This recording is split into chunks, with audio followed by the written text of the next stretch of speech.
Salve, rapaziada, boa tarde, beleza? Então, continuando essa live aí, aqui os caras vão abordar aí o... Cara, olha o perigo. Já pensou você pagar a pensão por 50 anos, rapaziada? Sim, isso é possível. Caso você tenha filho, pagando pensão por 21 ou 25, dependendo, você fazer faculdade, se seu filho lá na frente não tiver como pagar uma pensão, uma futura pensão, quem fica obrigado será você. Veja isso.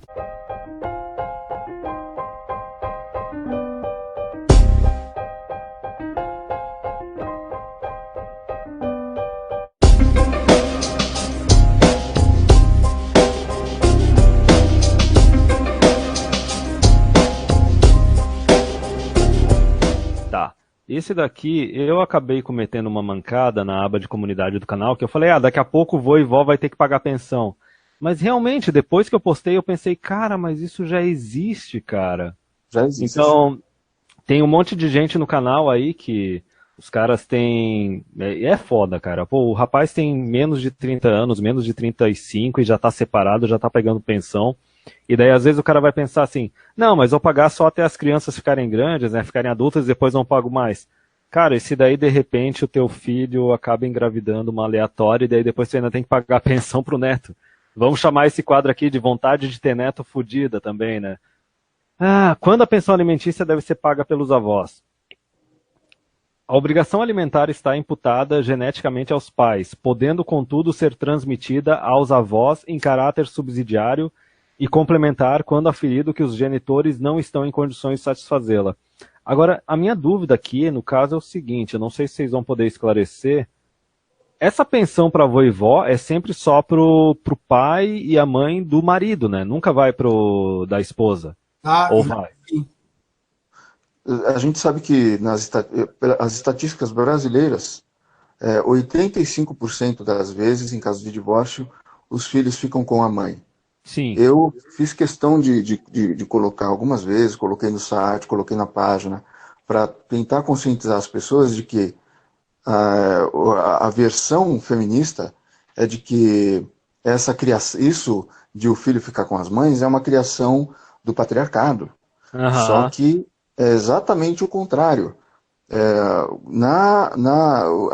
Os homens tinham, até o final do século XIX, Isso. eles tinham o que nós chamávamos, e isso é uma expressão que não sumiu há tanto tempo assim, qualquer pessoa, até mais jovem do que eu já tô descendo a carobeira, vai se lembrar disso, é que o pátrio poder. Os Hum. homens ficavam preferencialmente, o divórcio não era bem visto e não era bem aceito na justiça, porque eles tinham essa visão moralista de que a família deveria se manter. Né? Hoje é o contrário, hoje a família deve se manter. O homem é que deve se fuder. A família é uma família uniparental, a mulher só e o homem tchau. Mas então, naquela época, os homens tinham, as mulheres não eram desprovidas de direitos, mas alguns direitos a menos, elas de fato tinham legais, porque os homens tinham esses direitos e eles tinham as responsabilidades Exato. correspondentes. Então, o cara ficava com a pensão, porque ele era o provedor, né, ele era tido como uma obrigação masculina, Ele mas ficava com a ele também guarda, né, tinha, no caso. ele ficava também com a guarda. Por causa da mobilização feminista no final do século XIX, antes do século XX, se criou a doutrina dos primeiros anos, a Tender Years Doctrine, Isso. como a gente chama em inglês, que foi justamente na Inglaterra que isso foi criado, e se espalhou, a partir do momento que foi aprovado lá, essa doutrina jurídica de que as crianças são da mãe, isso se espalhou para o Ocidente todo e chegou aqui no Brasil. Simplesmente se tornou uma prática padrão. Se em caso de divórcio, em caso de separação, os filhos ficam com a mãe porque eles precisam da mãe. Eles não precisam do pai, eles precisam do dinheiro do pai. O pai é o provedor. Então a gente pode deixar o pai de lado, mas a mãe não. Né? Teve toda uma campanha, mulheres chorando, que elas estavam sendo alienadas, elas estavam sofrendo alienação parental, porque de repente elas resolviam acabar o casamento, e se uma mulher resolve acabar o casamento, ela está sempre em razão, E, É. certo? Ela e, ela- não e quer ela- que ela se sacrifique. não, Se você quiser que uma mulher continue no casamento, certamente é um estupro isso aí, né? Qualquer coisa é estupro. não, e elas até tentaram barrar a lei de alienação parental, né? Fizeram até protestos lá em frente ao Congresso Nacional. Não sei se vocês acompanham essa notícia. Ainda estão fazendo dentro do Congresso. Neste momento, existem comissões feministas se mobilizando e tentando mudar ou acabar com a lei da guarda compartilhada e impedir que mulheres que fazem alienação parental sejam punidas. E nós temos a nossa direitista conservadora, que ela, nesse caso, ela nem diz que ela é antifeminista, ela diz que ela é feminista, a Janaína Pascoal, aqui de São Paulo. Ela quer acabar com a lei da guarda compartilhada. A pastora feminazi a gente nem fala, né? Porque a pastora feminazi é muito feminazi, é muito louca e é muito feminazi. Ó, então, provavelmente nessa interpretação aqui, como a guarda da criança vai acabar indo para a mulher, então, se o cara não tiver condições de pagar a pensão, os pais dele é que vão ter que pagar. Então vai cair sempre sobre os avós paternos. Ó, Tá, mas tem uma lei aqui que eu achei agora, do dia 1º de abril, de um projeto que proíbe prisão de avós por dívidas de pensão aos netos. Isso é o mínimo, né?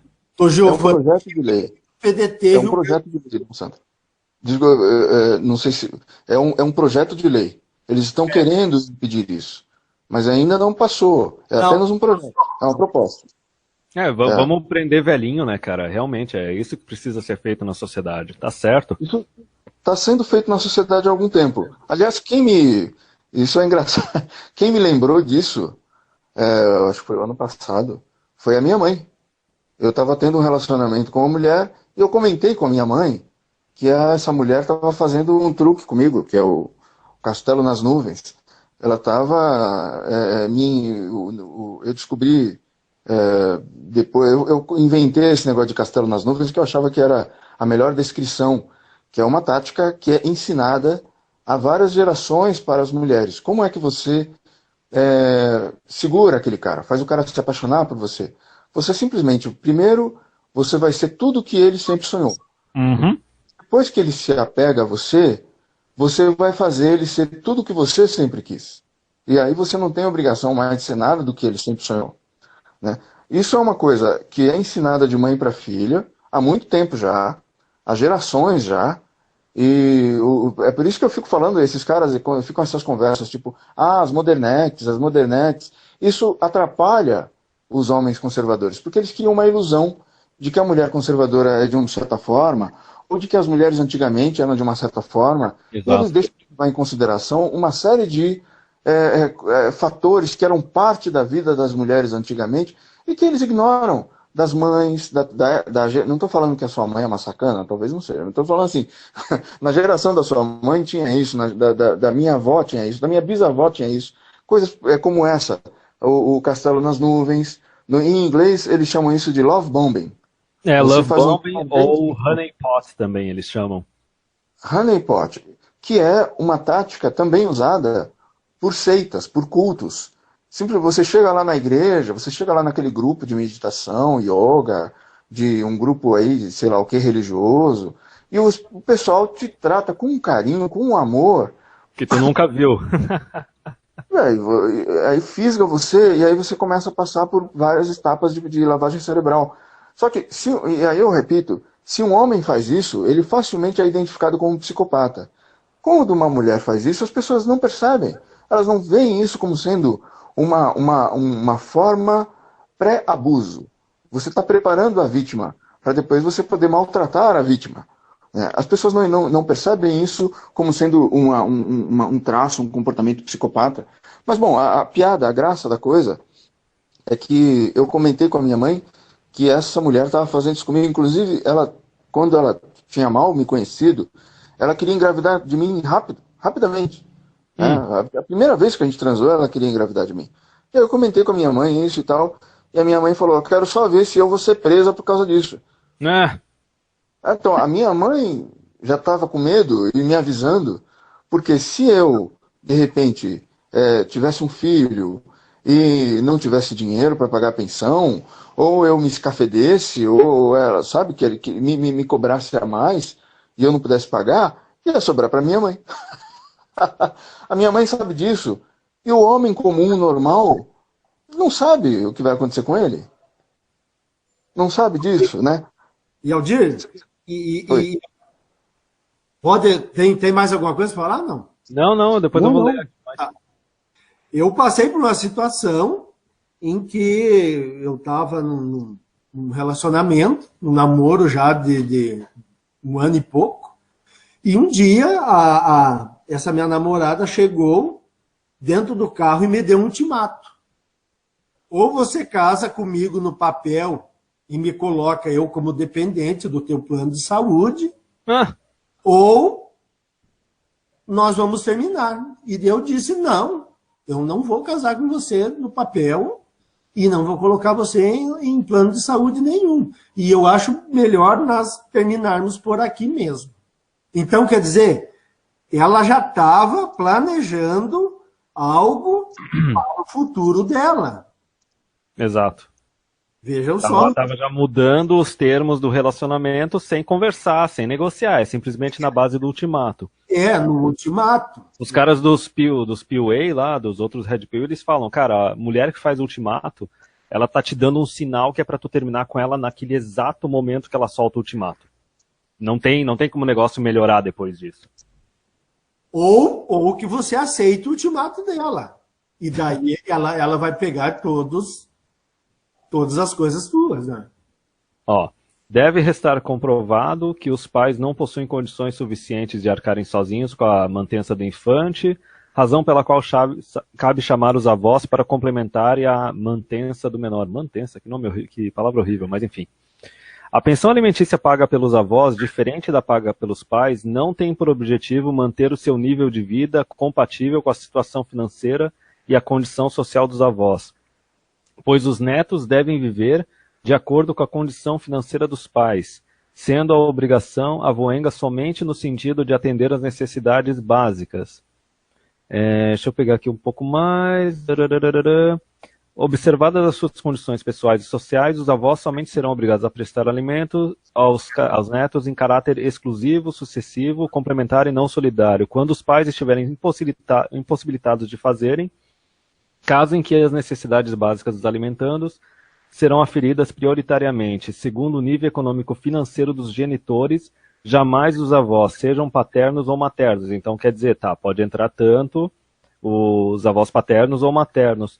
Só que essa questão aqui, quer dizer, o valor da pensão vai ser baseado no estilo de vida dos pais, não vai ser baseado no estilo de vida dos avós. Isso pode ser bom e pode ser ruim ao mesmo tempo, nesse caso? Porque se os avós tiverem uma condição de vida bem melhor do que os filhos, aí o valor da pensão vai ser baseado no estilo de vida dos filhos. Então talvez para os avós não pese tanto. Mas e se for o contrário? Se os filhos tiverem, sei lá, o que pode acontecer nesse caso? Pode ser o pai e a mãe numa dessas eram desse estilo de vida de cada um 10 mil reais, só que de repente dá uma crise absurda e os dois ficam desempregados. É meio maluco esse negócio aí. É o seguinte, eu posso responder essa aí. O Dom Sandro ia falar, eu acho que ele também sabe do que eu sei, talvez. É que o advogado feminista e o juiz feminista, essa é a visão que eles vão ter da história. É que o padrão de vida que o filho, não é a mulher, certo? Não se trata da mulher. Deixem de ser egoístas. Não é a mulher. Os filhos. O padrão de vida que os filhos podiam ter, conseguiam ter, ele não deve cair. Para o bem da integridade, assim, da vida dos filhos, a saúde, inclusive o bem-estar emocional dos filhos, não ter essa queda, né? Assim, porque o filho não é do cara, o filho é da mulher, certo? As contas são do cara. Então, a mulher fica com os filhos e vamos dizer que ela tenha, como o advogado orientou na outra matéria, ela tenha viajado, os avós tenham proporcionado alguma coisa, tem uma piscina, tem ali uma chacrinha, certo? Uma chacarazinha com piscina, onde ele pode ir, onde tem passarinho, tem pomar, tem viagens, tem carro, tem um monte de coisas e tal. Todos aqueles presentinhos que os avós dão, aqueles agrados, de repente os avós estão muito bem de vida e o casal não está tão bem assim quanto os avós. A ideia é que os filhos não tenham uma queda no padrão de vida, que eles possam ter as mesmas coisas, o máximo possível, aquelas mesmas coisas. E a mulher, tadinha, ela está apenas cumprindo um papel assim que a sociedade acaba impondo para a mulher, entende? Que é de ficar com os filhos.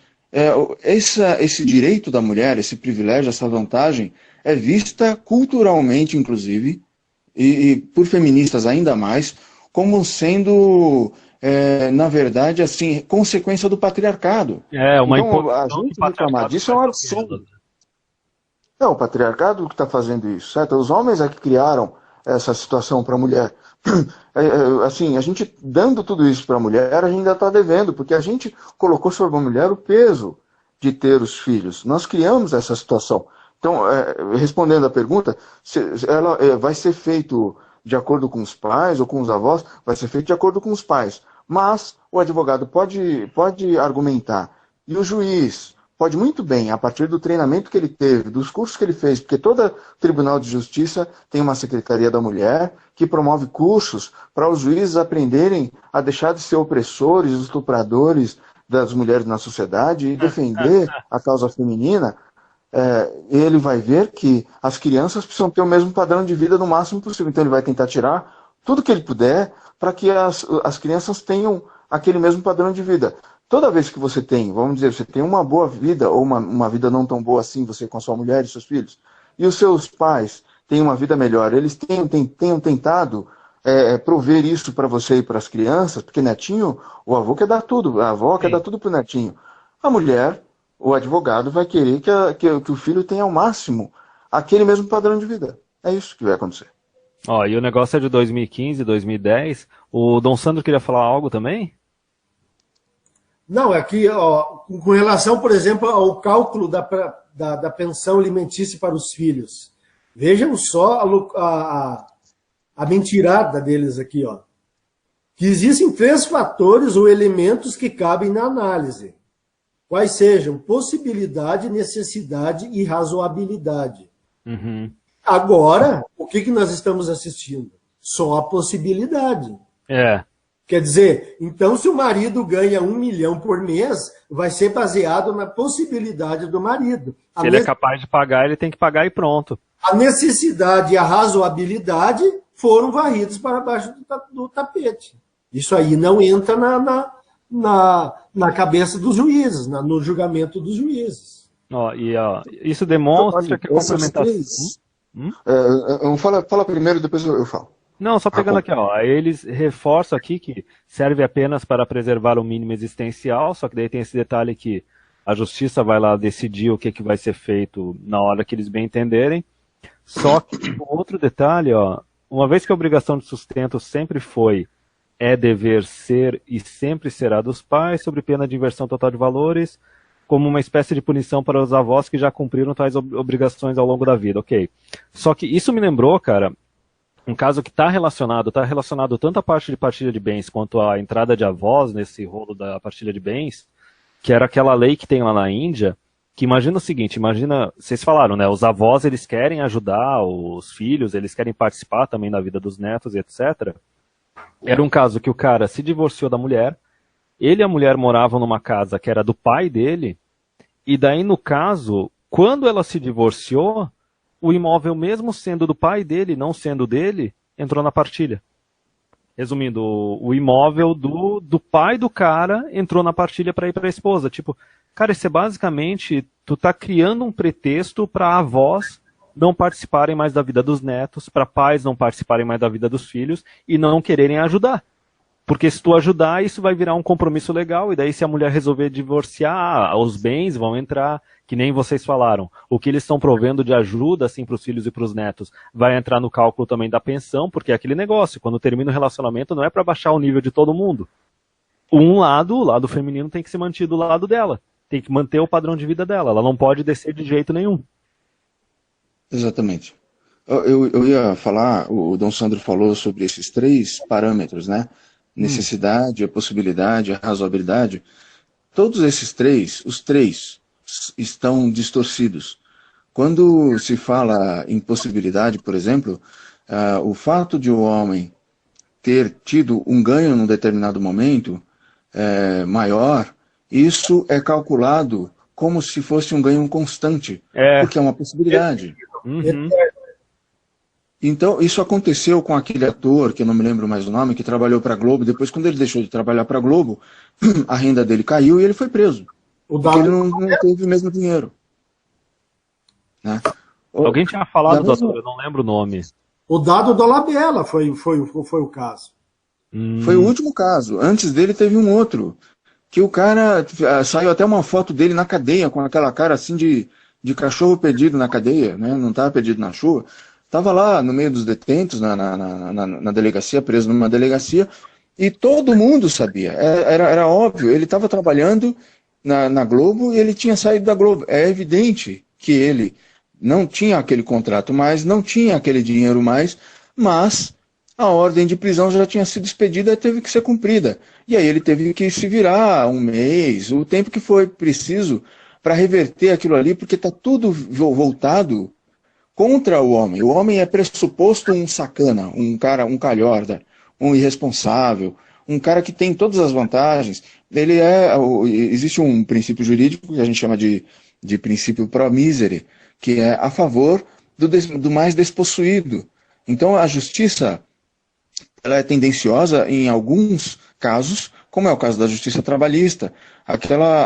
Você tem um empregado ou uma empregada na sua loja, na sua casa, no seu trabalho, e você, em algum momento, você dá uma ajuda para a pessoa. Tem alguma coisa que você quer dar de presente. Meu amigo, esse presente que você deu, depois na justiça, ele pode ser alegado, pode ser visto e contabilizado como sendo um salário informal, e você não só vai ter que pagar a indenização relativa à demissão e salários atrasados a partir do momento que você deu aquela gratificação ou gratificações que passam a ser incorporadas no salário, vão ser consideradas como um salário informal, como você vai ser penalizado por ter dado aquilo e não ter registrado como sendo um salário real, salário de fato e de direito.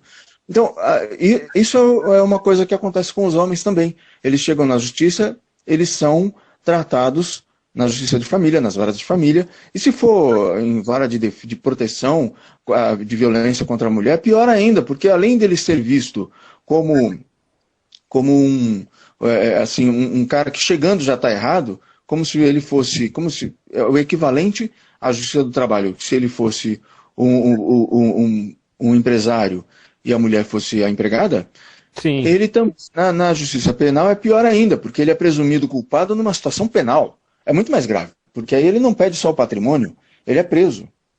Ou pior, né?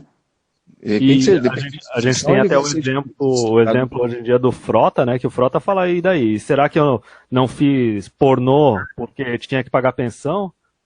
E daí tu puxa, por exemplo, músico e artista, né? É lógico que quando o cara tá jovem, mais atraente, especialmente na parte de artista, ator, mas os músicos também no começo da carreira, eles estão fazendo o máximo de grana que eles vão fazer na vida deles. Então como é que tu vai pressupor que depois, mais pra frente, o cara vai fazer o mesmo dinheiro? Aí entra o caso conhecido do Robin Williams, entendeu? O cara já tava com, sei lá, quase 70 anos na cara, ou talvez mais de 70, tendo que fazer um monte de filme, um monte de série que ele não estava interessado em fazer, porque ele tinha que continuar pagando a pensão. Pagando a pensão de quando ele estava lá no ápice da carreira dele. Inclusive tem casos de ex-jogadores também que foram presos, né? Quer dizer, porque é lógico, né? Um atleta, ele vai chegar aos 40 anos de idade, ele vai estar tirando o mesmo dinheiro que ele tirava quando ele tinha 25, capaz. A decadência entrou, ele começou de repente, abandonou a carreira. Claro que o salário dele vai diminuir. Então ele não tem como manter aquela pensão de antigamente. Sim.